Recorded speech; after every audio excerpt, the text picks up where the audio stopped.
우리가 함께 이 매일 성경 순서를 따라서요. 지금 베드로전서를 같이 묵상하고 있고요. 오늘 우리가 함께 읽은 본문 말씀은 내일 새벽 우리 함께 또 보게 될 말씀인데요. 우리 함께 먼저 좀 이 말씀 가지고 십자가로 더 가까이라는 제목으로 은혜 나누기를 원합니다. 예전에 제가 한번 이런 이렇게 예화를 들은 적이 있습니다. 그냥 이렇게 지어낸 이야기인 것 같은데요. 한 여자 집사님이 계셨습니다. 가족이 아무도 믿지 않고 혼자 신앙생활을 하셨어요. 그래서 오랫동안 남편과 아들이 함께 교회에 가기를 기도했고요. 그렇게 남편과 아들을 정말 때로는 사랑으로 섬기기도 하고요. 때로는 구슬리기도 해서 이렇게 저렇게 해서 어느 날 이제 드디어 남편과 아들이 같이 교회를 가게 됐습니다. 근데 이 남편과 아들이 이렇게 물었어요. 근데 우리 교회를 처음 가봐서 어떻게 해야 되는지 잘 모르는데 가서 뭘 어떻게 해야 되느냐. 그러자 이제 이 아내가 이렇게 말했습니다. 이 집사님께서 내가 하는 걸 그대로 따라만 하면 된다고. 그래서 이제 교회에 딱 갔어요. 가서 이제 이 집사님이 이제 자리에 딱 앉으셔서 평생의 기도의 제목이었던 남편과 아들이 교회에 왔으니까 얼마나 하나님 앞에 감사했겠습니까? 그래서 이렇게 기도하셨답니다. 하나님 참 좋으신 하나님 아버지 감사합니다 라고 하자 옆에 있던 남편이 이걸 따라했습니다. 어떻게 따라했을까요? 참 좋으신 장인어른 감사합니다 이렇게 따라했답니다. 그러죠. 그 옆에 있는 아들도 또 따라했답니다. 뭐라고 따라했을까요? 이 정도면 예측하실 수 있겠죠. 참 좋으신 외할아버지 참 감사합니다 이렇게 따라했다고 하는 그런 이제 우스갯소리를 예전에 제가 들은 적이 있습니다. 제가 왜 이 말씀을 드렸냐면요, 오늘 우리가 함께 읽은 이 베드로전서의 말씀에 보면 이 하나님께서 저와 여러분에게 주신 또 십자가로 인한 놀라운 구원의 그 생명과 또 그 생명을 얻은 자들이 누리게 될 또 살아야 될 삶에 대해서 참 자세하게 여러 가지 예를 들어가면서 설명하고 있는데요. 그런데 오늘 여기에 나와 계신 또 오늘 이 말씀을 듣고 계신 우리 모든 성도님들 마음속에 예수 그리스도의 십자가는 또 그분이 십자가에서 행하신 그 일들은 정말로 우리의 삶의 중요한 고백과 목표입니까? 아니면 방금 제가 앞에 이야기에서 말씀드렸던 그 남편과 아들처럼 누군가에게 들어서 혹 따라하는 그런 고백은 아니신가요? 오늘 우리 함께 읽은 베드로전서 2장 11절부터 25절 말씀을 조금 살피기 위해서는요, 먼저 그 바로 앞에 있는 9절로 10절 말씀을 좀 우리가 한번 먼저 볼 필요가 있는데요. 베드로전서 2장 9절로 10절 말씀 우리가 잘 알고 있는 말씀입니다. 9절로 10절을 제가 한번 읽어 드리도록 하겠습니다. 2장 9절은 우리에게 이렇게 말하고 있습니다. 그러나 너희는 택하신 족속이요 왕같은 제사장들이요 거룩한 나라요 그의 소유된 백성이니 이는 너희를 어두운 데서 불러내어 그의 기이한 빛에 들어가게 하신 이의 아름다운 덕을 선포하게 하려 하심이라. 너희가 전에는 백성이 아니더니 이제는 하나님의 백성이요 전에는 긍휼을 얻지 못하였더니 이제는 긍휼을 얻은 자니라. 우리 잘 알고 있는 말씀입니다. 베드로는요, 베드로전서 1장에서부터 시작해서 그리스도로 말미암아 새로운 생명, 새로운 이 신분을 얻은 우리에 대해서 설명하고 나서 2장 9절로 10절에 그래서 너희는 하나님의 택하신 족속이고 거룩한 나라이며 왕같은 제사장들이고 하나님이 그의 기이한 빛에 들어가게 하셔서 아름다운 덕을 선포하게 하시기 위하여 부름받은 그런 존재들이다 라고 이렇게 말을 했습니다. 그리고 나서 2장 11절을 이렇게 시작하고 있습니다. 사랑하는 자들아 거류민과 나그네 같은 너희를 권하노니라고 말입니다. 여러분 보십시오. 사랑하는 자들아 라는 이 말은 말 그대로 지금 베드로가요, 지금 이 서신을 받아보는 성도들과 함께 하나님이 택하신 자로서 거룩한 백성, 왕같은 제사장, 또 그의 소유된 백성으로서의 그 동질성을 가지고 하는 말입니다. 그런데 그들에게 또한 뭐라고 말하고 있냐면요, 거류민과 나그네 같은 너희를 권한다라고 이렇게 말하고 있습니다. 이 말은 오늘 우리가 예수 그리스도의 십자가로 인하여서 얻게 된 이중 정체성을 보여주는 아주 또 독특한 묘사라고 할 수 있습니다. 베드로에게 있어서 오늘 이 편지를 받아보는 수신자들, 그리고 오늘 이 말씀을 읽는 저와 여러분은요, 하나님께서 사랑하시는 자들이고 우리는 그리스도의 십자가로 말미암아 새로운 신분을 얻은 자들입니다. 자, 그런데 예수 그리스도의 십자가로 인해서 우리가 얻게 된 신분이 우리로 하여금 또 하나의 새로운 정체성을 얻게 했습니다. 그게 뭐냐면요, 바로 이 땅에서 거류민과 나그네가 되게 했다라는 것입니다. 예수 그리스도의 십자가는요, 우리에게 새로운 신분을 주었습니다. 앞서 우리가 함께 읽었던 2장 9절 10절 말씀처럼 하나님께서 택한 백성, 왕 같은 제사장이 되게 하셨습니다. 그런데 바로 그 신분을 가지게 되는 순간 저와 여러분은, 예수 그리스도의 십자가를 통과한 우리는요, 이 땅에서 거류민과 나그네가 되는 것입니다. 이것은 12절에서 동일하게 이렇게 표현되고 있습니다. 12절 초반부에 베드로는 이 성도들에게 이렇게 이야기하고 있습니다. 너희가 이방인 중에서 행실을 선하게 가지라 라고 말입니다. 자, 여기에 너희는 앞서 제가 말씀드린 것처럼 이 편지를 받아보는 그리스도인들입니다. 그런데 그 그리스도인들에게 베드로가 뭐라고 말하고 있습니까? 이방인 중에서 행실을 선하게 가지라고 말합니다. 자, 여기에서 이 이방인은 누구를 의미할까요? 사실 이 베드로의 편지를 받아보는 사람들 중에도 상당수는 이방인들이었을 것입니다. 아니면 이방인들 가운데 흩어져 있는 유대인들 중에 유대교를 알지 못했던 사람들, 혹은 이제 금방 예수 그리스도를 믿고 이제 믿음 안으로 들어온 사람들이었던 것 같습니다. 자, 그런데 그런 그들에게 뭐라고 말하고 있냐면요, 이방인 중에서 행실을 선하게 하라라고 말하고 있습니다.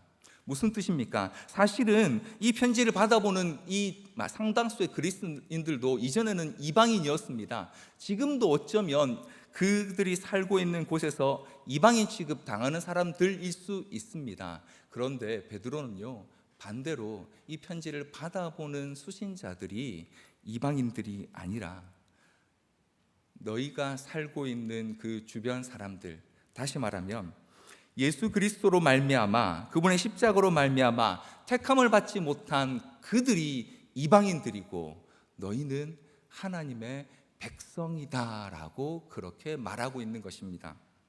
사랑하는 성도 여러분, 오늘 이 본문을 시작하면서 저와 여러분은요, 예수 그리스도의 십자가로 인해서 우리가 얻게 된 정체성, 새로운 신분에 대해서 분명하게 다시 한번 생각하고 정리하고 넘어갈 필요가 있습니다.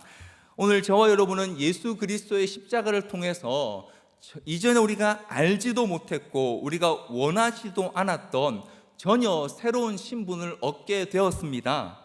하나님이 택하신 백성, 왕 같은 제사장, 그의 소유된 백성이 되었는데요, 그렇게 되고 나니까 지금까지 우리가 살아왔던 그 세상에서, 지금까지 우리가 너무도 중요하게 여겼던 그곳에서 이제는 더 이상 정착할 수 없는 거류민과 나그네가 되더라는 것입니다.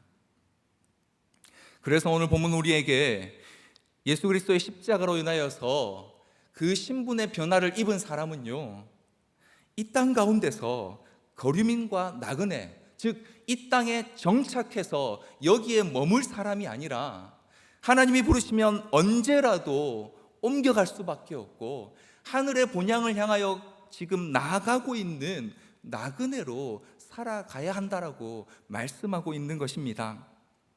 만약 오늘 저와 여러분이 이 땅에서 정착하기 위해 여전히 우리의 과거의 습관을 쫓아서 우리가 살아왔던 그 방식을 따라서 예수 그리스도를 쫓는 것보다 내 삶의 안정과 안주가 목표라면 어쩌면 저와 여러분은 아직 예수 그리스도의 십자가를 통과하지 못했을 수도 있다는 것입니다.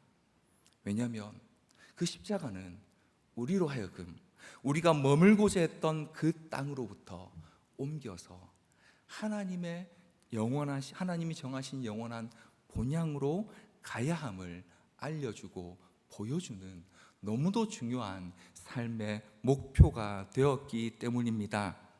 사랑하는 성도 여러분, 그런 의미에서 오늘 저와 여러분은요, 이 본문을 시작하면서 정말로 지금 우리는 예수 그리스도의 십자가로 인하여서 우리의 삶의 위치가, 우리의 그 삶을 정의하는 정체성의 위치가 옮겨진 사람들인지 우리 스스로에게 다시 한번 물어보아야 하겠습니다. 아니, 점검해 보아야 하겠습니다. 지금 저와 여러분이 하고 있는 삶의 방향은 하나님 나라의 본향을 향해 나아가는 나그네입니까? 아니면 이 땅에 정착하기 위해 애쓰는 불쌍한 존재로 아직 남아 있습니까? 예수 그리스도의 십자가 앞에서 우리는 먼저 이 사실을 분명하게 확인해야 합니다. 그리고 이렇게 십자가로 인해서 우리의 위치가 바뀌어진 사람들, 우리의 정체성이 이중으로 나뉘어져서 세상이 보기에는 나그네 같지만 하나님 안에서 정착하기 위해 나아가는 십자가를 쫓는 사람 된 사람들의 삶의 방향은요, 이전과 같을 수가 없습니다. 그 삶의 방향을 오늘 본문 11절과 12절은 이렇게 표현하고 있습니다. 11절의 마지막에 보니까요, 육체의 정욕을 제어하고 12절에 보니까 행실을 선하게 가지라 라고 이렇게 말하고 있습니다. 우리말 성경은 이 대조가 좀 잘 보이지 않는데요, 여기에 보면 육체의 정욕을 제어하라라는 표현이, 여기 이제 제어하라는 게 마치 컨트롤, 그러니까 우리가 어떻게 좀 잘 다루어서 잘 한번 해보라는 의미 같지만 사실은 멀리 두라는 겁니다. 가까이 있지 말고 육체의 정욕을 최대한 멀리 놓으라는 것이죠. 그리고 뭘 가까이 합니까? 행실을 선하게 하는 것을 가까이 두라라고 그렇게 말하고 있는 겁니다. 이전에는 육체의 정욕을 따라 내가 원하는 것, 내가 하고 싶은 것, 혹은 내가 해야만 한다고 생각한 것들, 혹은 세상이 나에게 없으면 안 된다고 말하는 그것 때문에 그것을 쫓아서 막 갔었는데, 이제는 십자가로 인해서 우리의 삶의 위치가 바뀌어지고 나서 그걸 쫓아가는 방향이 아니라 멀리 두는 곳에서 오히려 하나님이 원하시는 선한 행실을 가까이 하는 그 방향으로 삶의 방향이 바뀌어지게 되었다라는 것이죠. 십자가를 통과한 그리스도인의 삶은 자연스럽게 그렇게 가야 합니다. 때로는 속도가 좀 느릴 수도 있습니다. 나는 다른 사람들에 비해서 하나님 안에서 내 삶이 변화되는 것들이 더뎌 보일 수 있습니다. 그러나 분명한 것은 예수 그리스도의 십자가는 우리를 결코 이전에 우리가 살던 그곳에 육체의 정욕을 가까이 하고 그것을 쫓아가는 그 자리에 두실 수 없다는 것입니다. 조금씩 점점 빨리 그리스도의 선한 행실을 가까이 하는 자리로 가도록 이끌어 가실 수밖에 없다는 것입니다. 그래서 오늘 본문 우리에게 이렇게 말하고 있습니다. 12절에 보니까요, 너희가 선한 행실을 가져서 너희를 악행한다고 비방하는 자들로 하여금 너희 선한 일을 보고 오시는 날에 하나님께 영광을 돌리게 하려 함이다 라고 말입니다.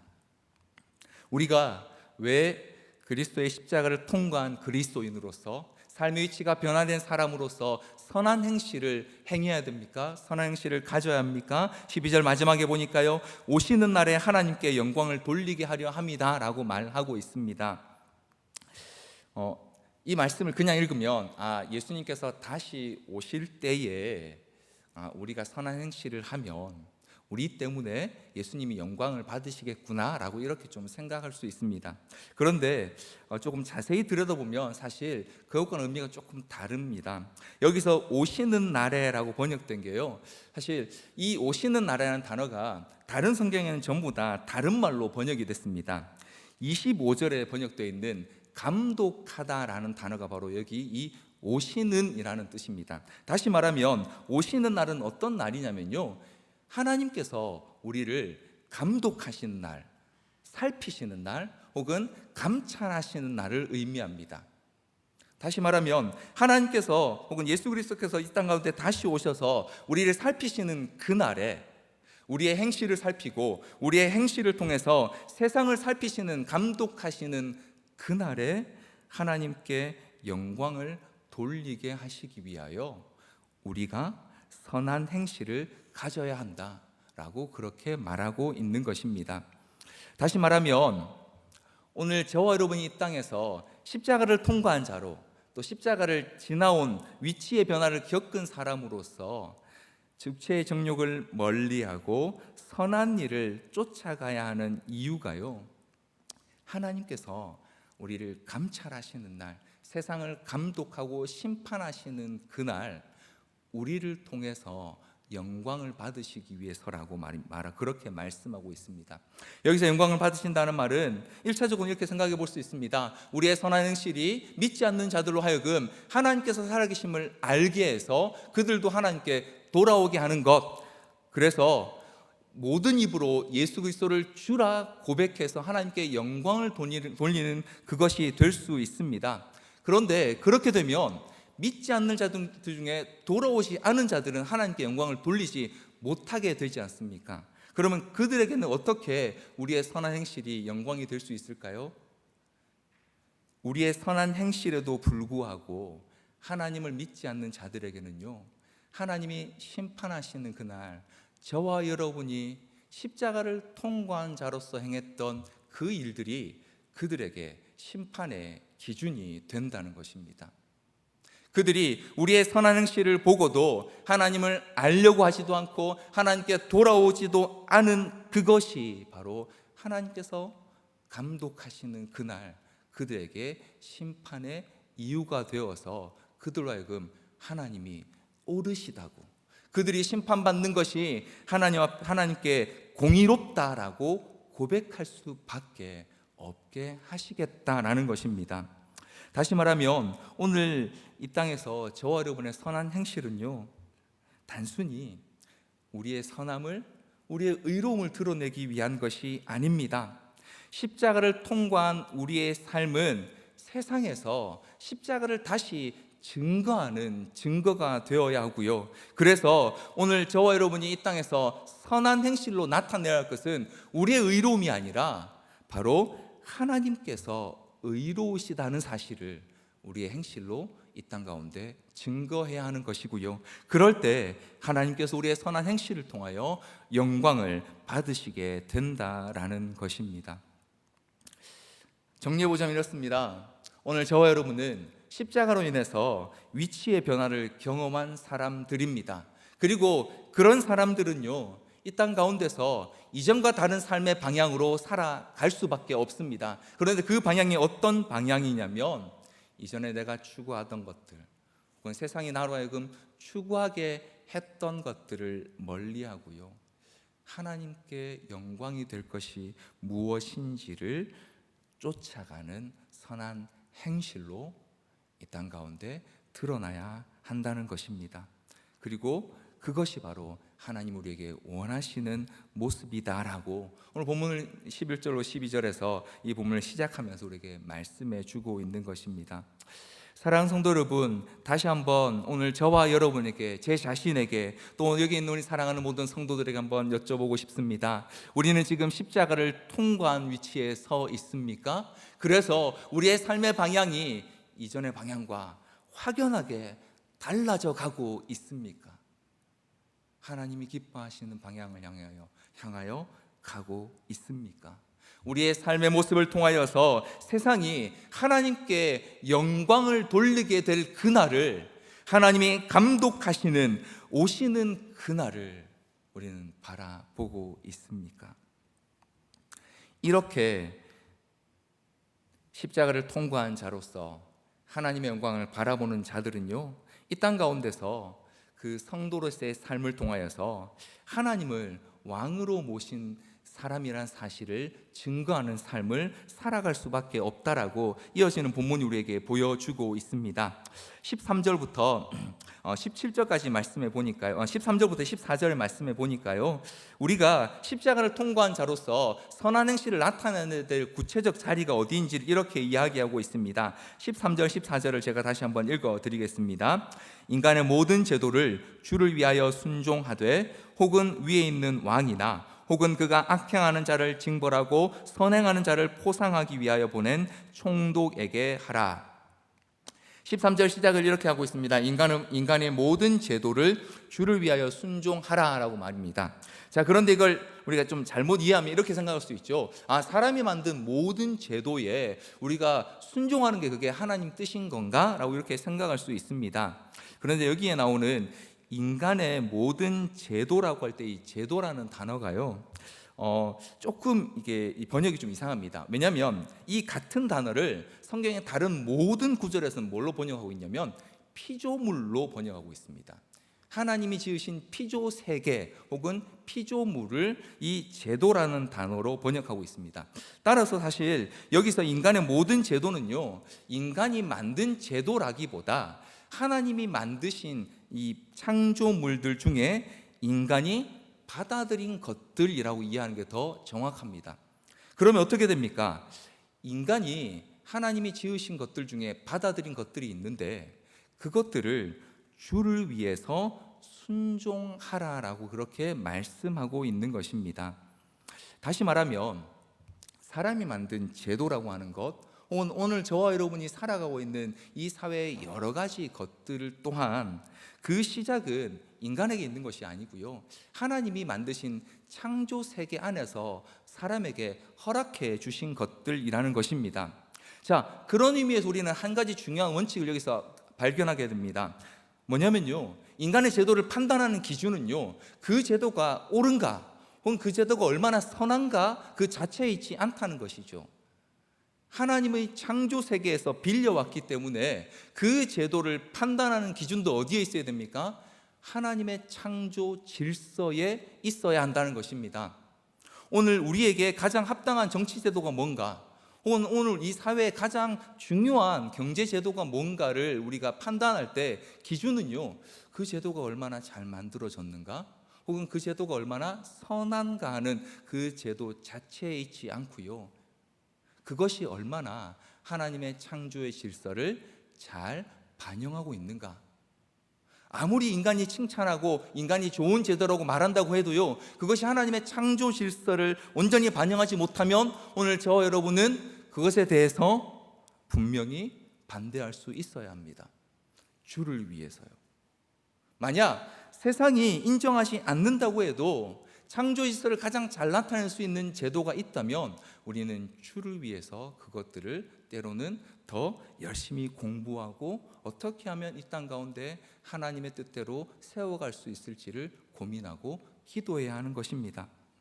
그런 의미에서 오늘 본문 13절이 우리에게 말씀하고 있는 인간의 모든 제도를 주를 위하여 순종하라라는 이 말씀에는요, 인간이 만든 제도에 그냥 잘 순종해서 너희가 그 사회에서 좀 평안히 잘 지냈으면 좋겠어 라는 그런 의미를 담고 있는 게 아니고요, 하나님께서 지으신 그 제도를 사람들이 얼마나 잘 주를 위해 사용하고 있는지, 하나님의 뜻 안에서 주를 위해 주 안에서 순종하고 때로는 그것들을 비판하거나 혹은 주를 위해 사용할 수 있어야 된다라고 말씀하고 있는 것입니다. 13절은 우리에게 세상의 질서에 잘 순종하라는 것을 말하지 않습니다. 주를 위해 순종하는 일이 더 중요하다고 말씀하고 있는 것입니다. 그래서 이어지는 14절은요, 하나님께서 만드신 각자의 역할이 있음을 보여주고 있습니다. 14절에 보니까요, 왕이나 총독들이 무엇을 위해 세워졌냐면요, 악행하는 자를 징벌하고 그리고 선행하는 자를 포상하기 위해 세워졌다라고 말합니다. 하나님께서 세우신 질서 안에서 지도자들이 해야 될 일이 바로 이것이다라고 말하고 있는 것입니다. 그런데 가끔 어리석은 사람들이 있어서 그 지도의 권력을 자기 마음대로 사용하는 사람들이 분명히 나옵니다. 우리는 역사 속에서 그런 사람들을 너무도 많이 보았습니다. 수많은 독재자들 혹은 수많은 잘못된 그런 여러 정권들을 우리가 많이 역사를 통해 알고 있습니다. 자, 그러면 그런 사람들이 나타날 때는 우리는 어떻게 해야 되겠습니까? 오늘 본문이 우리에게 말씀하고 있는 것처럼 주를 위해 순종하는데 그 순종의 대상이 제도가 아니고요, 하나님의 창조의 질서, 다시 말하면 하나님이 이 땅을 통치하시는 그 질서에 우리는 순종해야 하는 것입니다. 그래서 때로는 우리가 주를 위하여 순종하는 일이요, 세상의 제도를 거슬러가는 일들이 될 수 있습니다. 왜냐하면 세상의 어리석은 사람들은요, 하나님 주신 그 제도와 질서를 거꾸로 사용할 수 있기 때문입니다. 오용할 수 있기 때문입니다. 하나님이 잘 만들어 두셨는데 자기 마음대로 사용해서 다른 방향으로 가게 할 수 있다는 것입니다. 그래서 십자가를 통해서 예수 그리스도로 선택받은 우리가 해야 될 일이 무엇입니까? 15절에 보니까요, 선행으로 어리석은 사람들의 무식한 말을 막아야 한다는 것입니다. 이건 원래 이런 거야. 내가 이렇게 하는 게 다 허락된 거야. 세상 사람들이 다 그렇게 하는데 내가 무슨 문제가 있어? 라고 말하는 사람들의 말을 무엇으로 막아야 됩니까? 저와 여러분이 주를 위하여 순종하는 그 선행으로 그들의 어리석은 말을, 그들의 무지한 말을 막아야 한다라고 그렇게 말씀하고 있는 것입니다.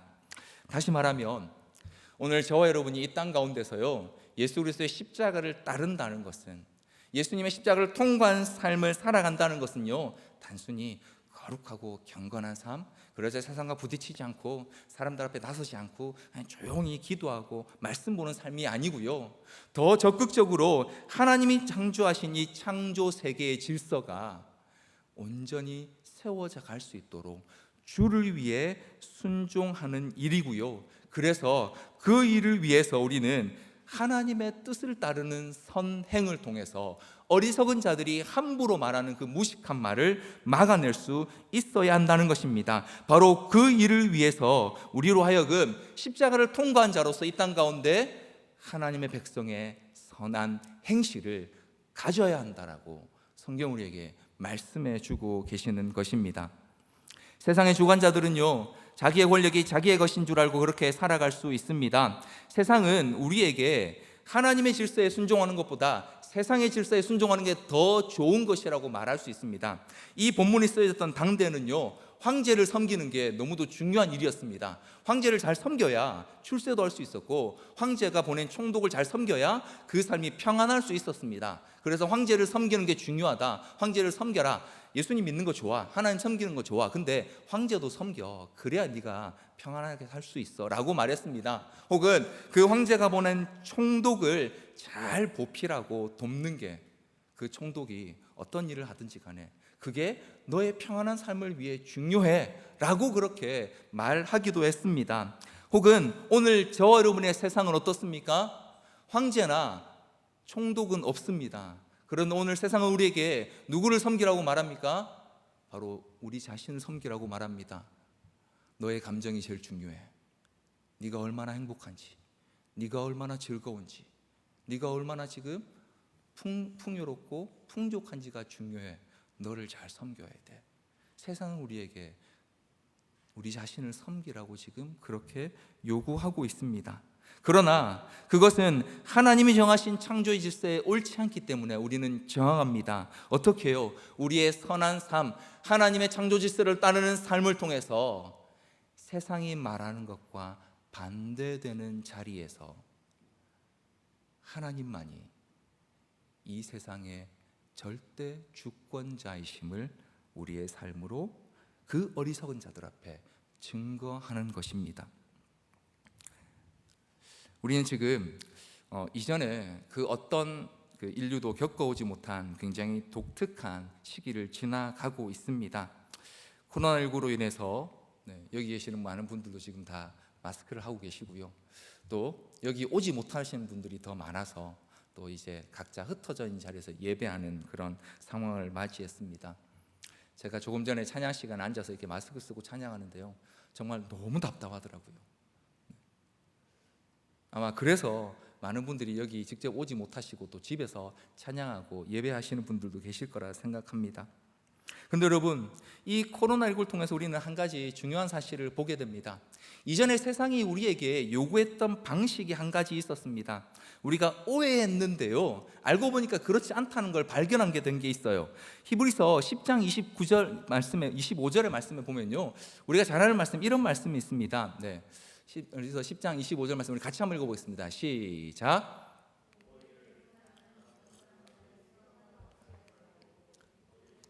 그날이 가까움을 볼수록 더욱 그리하자. 우리는 지금까지 마지막 때가 가까우면 세상이 우리에게 모이기를 패할 거라 생각했습니다.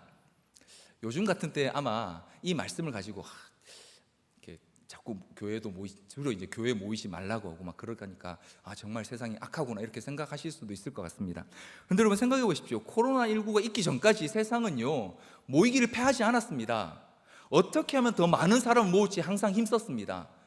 어떻게 하면 더 많은 사람이 모여서 세를 과시할 수 있을지, 어떻게 하면 더 많은 사람을 끌어모아서 거기서 이익을 얻을 수 있을지, 혹은 어떻게 해서든 많은 사람을 모아가지고 나의 유익을 혹은 우리 집단의 유익을 어떻게 해서든 추구해내는데 세상이 더 힘썼습니다. 모이기를 너무도 힘썼습니다. 그러니까 코로나19가 딱 닥치고 나서 정부가 그렇게 모이지 말라고 하는데 클럽에 그렇게 자꾸 모여드는 거잖아요. 내 유익이 너무 중요하니까요. 이전의 세상은 사실 모이기를 너무 힘썼습니다. 너무 힘쓴 나머지 하나님 앞에서 모이는 걸 못하게 막았던 거죠. 근데 코로나19가 딱 터지고 나서요 우리는 드디어 이 마태복음 6장 6절의 말씀을 제대로 실천할 수 있게 되었습니다. 마태복음 6장 6절에 예수님은 우리가 기도할 때 이렇게 하라고 하셨습니다. 기도할 때에 내 골방에 들어가 문을 닫고 은밀한 중에 계신 내 아버지께 기도하라. 은밀한 중에 보시는 내 아버지께서 갚으시리라. 이전에는요 우리의 목적을 위해 혹은 세상이 우리에게 보여주는 것들을 위해서 우리는 모이기를 너무 힘썼습니다. 어떻게 해서든 많이 모여야 되고요, 많이 모이면 힘이 좋고 우리가 승리할 줄 알았습니다. 참 안타깝게도 교회도 그 방식을 따랐죠. 그래서 많이 모이고 크게 짓고 그리고 오래오래 하면 좋은 건 줄 알았습니다. 그런데 코로나19가 터지고 나서요 그게 다 허상이었고 그게 사실은 다 세상의 방식을 쫓아온 거짓된 방향이었다는 사실이 드러나게 되었습니다. 오히려 우리가 진짜 힘써야 될 모임은요 하나님 앞에서 모이는 바로 그 자리라는 사실을 우리는 이 사태를 겪으면서 깨닫게 된 겁니다. 근데 여러분 이 사태로 인해서 모임을 하지 말라, 못 모이게 하라라고 하는 여기에요 반대로 행한 사람들이 있었습니다. 지난 2월 3월 한참 이제 코로나가 이렇게 막 기승을 부리던 그 시기에요 인천 계양구에 있는 한 교회가 모였습니다. 모인 이유가요 그 교회 성도들이 헌금한 500여만 원의 헌금을 가지고 일회용 마스크를 만들기 위해서 모였습니다. 그 동네에 계시는 공적 마스크를 사는 것조차 어려운 연로한 주민들 혹은 청년들 이런 어려운 가정들에게 나눠주기 위해서 교회가 성도들이 함께 모여서 그 돈으로 마스크 재료를 사서 일회용 마스크를 만들어서 지역 주민들에게 공짜로 나눠줬습니다. 청년들에게 혹은 독거노인들에게는요 코로나 예방 세트라고 해서 손 세정제랑 마스크 세트랑 또 간단한 요깃거리 담아서 나누어 드리는 일을 했습니다. 그 일이 이제 한 기사에 소개된 걸 제가 보았는데요. 여러분 보십시오. 이렇게 모이면 세상이 뭐라고 말합니까? 물론 개중에 그럼에도 불구하고 야 모이지 말라는데 왜 또 모여서 저렇게 하고 있냐라고 하는 사람도 분명히 있었습니다만 세상이 그에 대해서 이렇게 반응했습니다.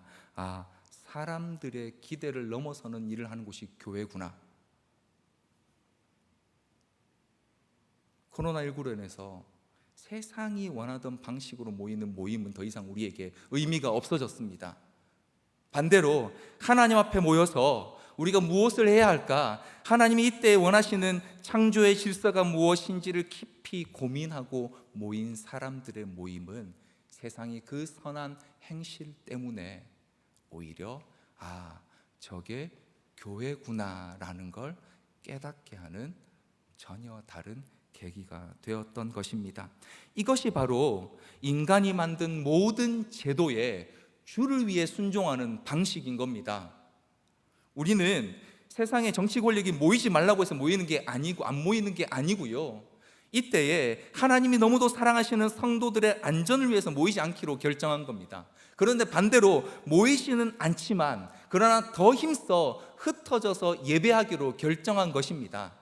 모이기를 패한 게 아니고요. 하나님 앞에 모이기로 결단한 겁니다. 그리고 하나님 앞에 모이는 바로 그것 때문에 우리는 어떻게 세상 가운데서 우리 안에 십자가가 있음을, 십자가 때문에 우리의 주권자는 세상의 정치 권력자가 아니고 예수 그리스도 우리의 하나님이심을 어떻게 나타낼지를 고민하고 또 기도했던 것입니다. 그래서 십자가를 통과하는 저와 여러분의 삶은요, 주를 위해 하는 그 순종을 통해서 세상 가운데 다시 한번 십자가를 증거하는 삶이 되어야 합니다. 그래서 오늘 저와 여러분이 이 땅 가운데 드러내야 될 선한 행실로서의 순종은요, 우리의 의나 우리가 얼마나 이렇게 도덕적으로 옳은지, 혹은 우리가 얼마나 착한지, 우리가 얼마나 연약한 사람을 생각하는지를 보여주는 거기에 목표가 있지 않고요, 우리 안에 예수 그리스도의 십자가 때문에 하나님만이 우리를 통치하시는 분이심을, 우리는 그분의 주권에 순종하는 자들임을 나타내는 모습으로 우리에게 이 선한 행실을 행하도록 명령하신 것입니다. 사랑하는 성도 여러분, 하나님의 백성은 이 땅 가운데 선한 행실을 행해야 됩니다. 우리의 구원을 위해서가 아니고 십자가의 증거를 위해서요, 우리 안에 예수 그리스도의 십자가로 인한 위치의 변화가 있다는 사실을 보여주기 위해서요, 우리 안에 그 착한 행실을 보고 세상 사람들도 하나님의 그 은혜를 알게 하시기 위해서, 그리고 하나님 나라를 꿈꾸는 우리의 삶을 통해서 언젠가 이 땅 가운데 세워질 하나님 나라가, 그리고 우리를 통하여서 만들어져 갈 하나님의 나라가 얼마나 아름다울지를 그들도 기대하도록 하시기 위해 우리로 오늘도 선한 행실로 이 땅 가운데 살라라고 말씀하고 계시는 것입니다. 그러므로 우리는 다시 한번 우리 안에 이 십자가가요, 단순히 우리의 거룩함을 증거해 주는, 혹은 우리가 얼마나 하나님을 사랑하는지를 나타내 주는 하나의 상징으로서가 아니라, 우리의 삶이 어느 방향으로 가야 하고 지금 우리가 이 땅의 삶 가운데서 어떤 모습으로 나타나야 하는지를 분명하게 보여주는 그 증거가 되도록 우리 삶에 이 십자가를 더 분명하게 붙들어야 할 것입니다.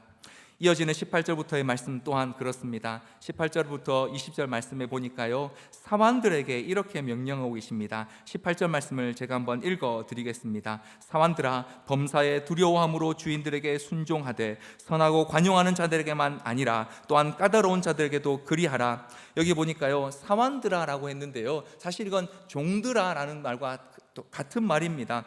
범사에 두려워함으로 주인에게 순종하라고 했습니다. 만약 주인이 이 18절 마지막에 나오는 것처럼 까다로운 자들에게만 두려워하면서 순종하라고 한다면 이 범사의 두려움은 주인을 두려워하는 두려움일 것입니다. 그런데 여기 보니까 선하고 관용하는 자들에게도 두려움으로 순종하라라고 말씀하고 있습니다. 그러면 이 범사의 두려움은 누구를 두려워함이겠습니까? 바로 하나님을 두려워함인 것입니다. 그래서 우리가 앞에 읽었던 하나님을 왕으로 섬기는 자의 모습 중에 주를 위하여 순종하는 자는요, 주를 위해서 자유도 사용하고요, 주를 두려워함으로 주인에게도 순종하게 된다라고, 순종해야 한다라고 지금 말씀하고 있는 것입니다. 자, 그런데 19절은 우리에게 조금 어려운 요구를 하나 하고 있습니다. 19절 우리 같이 한번 읽어볼까요? 19절 20절 말씀을 같이 한번 읽어보겠습니다. 19절부터 같이 한번 읽겠습니다. 시작. 부당하게 고난을 받아도 하나님을 생각함으로 슬픔을 참으면 이는 아름다우나 죄가 있어 매를 맞고 참으면 무슨 칭찬이 있으리요. 그러나 선을 행함으로 고난을 받고 참으면 이는 하나님 앞에 아름다우니라. 20절 말씀에 보니까요, 죄가 있어 매를 맞고 참으면 무슨 칭찬이 있으리라, 이건 이해가 참 쉽습니다. 그런데 19절에 나오는 것 보니까요, 사환들에게 뭐라고 말하냐면요, 부당하게 고난을 받더라도 하나님을 생각함으로 슬픔을 참으라라고 명령하고 있습니다. 아니, 왜 사환들에게 이 명령, 종들에게 이 명령을 할 거예요? 주인들에게 이 명령을 하면 되지 않습니까? 주인들아, 종들이 억울하고 부당한 일을 당하지 않도록 조심해라라고 말하면 더 좋지 않았을까요? 왜 억울한 일을 당하는 사람에게 참으라라고 말씀하고 계시는 것일까요? 이 말씀을 좀 잘 이해하기 위해서 19절에 나오는 하나님을 생각함으로 슬픔을 참는다는 게 무슨 뜻인지 한번 우리가 생각해 볼 필요가 있습니다. 하나님을 생각하며 슬픔을 참는다, 이게 혹시 이런 거라고 우리 생각할 수 있습니다. 누군가 저에게 억울한 일을 막 겪게 했어요. 막 제가 열심히 그냥 하려고 하는데도 막 이렇게 그냥 무시하고 혹은 저에게 막 억울한 일을 당하게 했어요. 그래서 제가 막 속으로 너무 화가 나서 내가 가만히 두나 봐라. 그런데 내가 목사라서 참는다 이러고 이제 이 악물고 참는, 이게 하나님을 생각하면서 참는 일일까요? 만약 그렇다면 우리의 인내는 우리의 공로지 하나님과는 관계없는 일이 될 수 있습니다. 내가 예수를 믿다 보니까 인품이 좋아져 가지고 참아내는 거죠. 그게 하나님을 정말 생각하는 것과는 다른 문제일 수 있습니다. 그러다 보면 그게 점점점 쌓이면 나중에는 다른 사람을 판단하죠. 나는 이렇게 참는데 너는 못 참네? 여기서 말하는 하나님을 생각함이란요, 단순히 하나님이 계신 걸 생각하는 걸 말하는 게 아니고요, 하나님께서 우리 안에 주신 생각, 하나님께서 하나님으로 인한 양심을 의미하는 단어입니다. 여기서 이 생각한다라는 단어가 대부분 다른 곳은 양심으로 번역이 됐거든요. 그래서 여기 부당하게 고난을 받아도 하나님께서 주신 거룩한 양심으로 참으면 그것이 하나님 보시기에 아름다운 일, 곧 은혜로운 일이 된다라는 것입니다. 그러면 하나님을 생각하면서 하나님 주신 양심으로 참아내는 이 일이, 그것까지는 어떻게 생각해 볼 수 있는데 왜 부당한 일을 당하면서도 고난을 참아야 할까요? 아마 여기에도 분명 그런 분들 계시리라 생각합니다. 많은 우리 그리스도인들이요, 하나님을 생각하며 하나님 주신 양심으로 참아내는 일들을 많이 합니다. 그런데 왜 그러면 우리는 그 일들을 해야 하는 것일까요? 그것은 하나님께서 우리에게 지금 부딪히게 하신 일, 우리가 참아내고 견뎌내고 싸우게 하신 것이요, 단순히 지금의 부당한 그 제도가 아니기 때문에 그렇습니다. 여러분 생각해 보십시오. 여기 나오는 부당하고 고난을 받는 일들은 당시의 종들 혹은 사환들, 노예들에게 너무 흔한 일이었습니다. 왜냐하면 로마 시대의 노예는요, 사람이 아니었기 때문입니다. 그냥 소유죠, 물건입니다. 쓰다가 망가지면 언제든지 바꿔 쓸 수 있는 대상이 바로 노예고 종이었습니다. 요즘으로 생각하면 상상이 안 되는 일이지만 당시는 그게 너무 당연한 일이었습니다. 종은요, 그냥 주인의 소유예요. 주인이 기분 나쁘면 때릴 수도 있고요, 혹은 팔다리 혹은 사지 하나를 자르는 게 크게 이상한 일이 아니었던 시대가 바로 그때 시대였습니다. 부당하게 고난을 당하는 게 너무 많아서 그게 부당하다라고 생각조차 할 수 없는 시대가 바로 이 시대였습니다. 자, 그러면 이런 노예제가 없어진 지금은 부당한 일이 없습니까? 오늘 우리는 혹은 우리 사회에는 그런 부당한 일이 없습니까? 일어나지 않습니까? 여전히 우리는 많은 뉴스들을 통해서 얼마나 많은 사람들이 부당한 일을 당하는지, 혹은 여기 있는 저와 여러분이 이 사회에서 얼마나 많이 부당하게 고난을 받는지를 우리 너무 잘 알고 있습니다. 그러면 뭐가 문제입니까? 노예 제도가 문제가 아니고요, 사실은 이 부당함을 일으키는 이 세상 이면에 있는 죄와 우리는 싸워야 합니다. 우리는 지금 사회를 혁명하려는 게 아닙니다. 노예 제도를 타파하고요, 세상의 사람들을 부당하게 만드는 제도와 싸우는 게 아니고요, 그 제도를 만들어낸 인간의 본성에서부터 뿌리 박혀 있는 죄의 문제와 우리는 싸우도록 부름받은 사람들입니다. 그런데 문제는 그 죄와 싸우는 방법이 우리에겐 없다는 것이죠. 우리는 뭐가 진짜 죄인지도 잘 모르고요, 이게 정말로 하나님 앞에 무슨 문제인지도 잘 모르고요, 그게 죄라고 알아도 바꿀 능력이 없다라는 게 문제입니다. 그래서 오늘 저와 여러분에게 하나님께서 그 죄와 싸울 수 있는 유일한 길, 방법을 하나 주셨습니다. 그게 뭐냐면 바로 예수 그리스도의 십자가의 길인 것입니다. 그래서 오늘 본문 우리에게 부당하게 고난을 받더라도, 세상에서 죄와 부딪혀서 그 죄의 문제 때문에 우리가 억울한 일을 당하더라도 하나님 우리에게 허락하신 십자가의 그 양심으로 그것들을 견뎌내라라고 말씀하고 있습니다. 그러면 하나님께서 그것을 은혜로 여기실 것이다, 이는 아름다운 일이다 라고 하는 말이 바로 은혜로운 일이다 라는 뜻입니다. 하나님께서 그것들을 너희의 의로움으로서가 아니라 하나님께서 그래 참 네가 은혜로 행했구나라고 그렇게 보시게 될 것이다 라고 그렇게 본문이 우리에게 말하고 있는 것입니다. 왜 그렇습니까?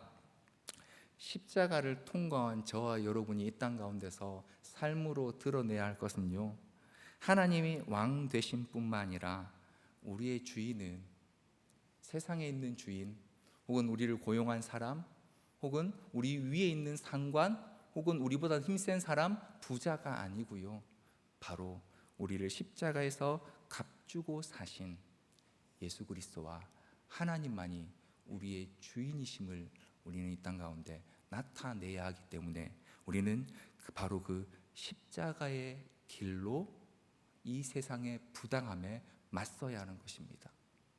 만약 그렇지 않으면 결국 우리의 공로로 싸우는 것이 될 것이고요, 그것은 결코 하나님이 약속하신 승리에 이룰 수 없는 길이 될 것이 너무나 뻔하기 때문입니다. 하나님 앞에 은혜로운 일이 될 수 없는 것이죠. 세상 앞에서 하나님의 영광을 나타낼 수 없는 일이 되어버리고 만다는 것입니다.